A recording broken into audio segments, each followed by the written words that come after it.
Membre de l'UEMOA, la République du Mali harmonise son texte de loi avec la directive de l'espace communautaire. Le projet de loi régissant la profession d'architecte dans notre pays est voté lors de cette séance plénière par les membres du Conseil national de transition avec 125 voix pour, 0 contre et 0 abstention. Ainsi, le Mali prend en compte cette directive de l'UEMOA qui date de 2013 au profit de la loi de 1989 portant organisation de la profession d'architecte en République du Mali.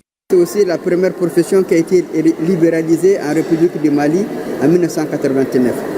Donc avec les changements intervenus au niveau de notre espace commun qui est l'UEMOA, donc il y a eu des directives, donc il était important aujourd'hui que la République du Mali puisse emboîter ce pas et harmoniser ces textes avec la directive. C'est ce qui vient d'être fait.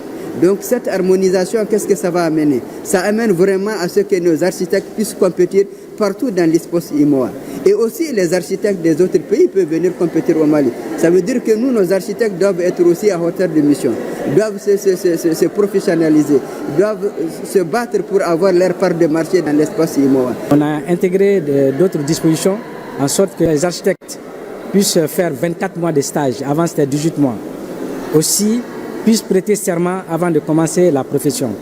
Donc ça c'est très important, ça permet à l'architecte de mesurer la portée vraiment de ses actes.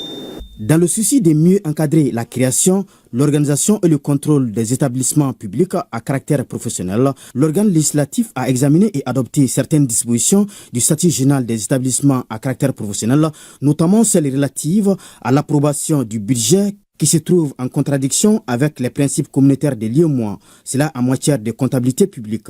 Le dit projet de loi est adopté avec 128 voix pour, 0 contre et 1 abstention. La directive de l'UEMOA qui est venue après et que nous avons transposée dans notre arsenal juridique prévoit que non seulement le budget va être approuvé par le ministre de tutelle, mais aussi il va être approuvé par le ministre de l'économie et des finances.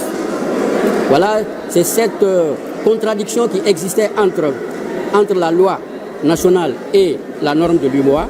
Nous avons tenu à ce que cette contradiction soit levée pour qu'on harmonise le texte national avec le texte communautaire. C'est un texte qui est en application depuis 1996, mais qui avait relevé un certain nombre d'insuffisances. La première approbation est l'organe délibérant, bien entendu, de l'établissement public à caractère professionnel.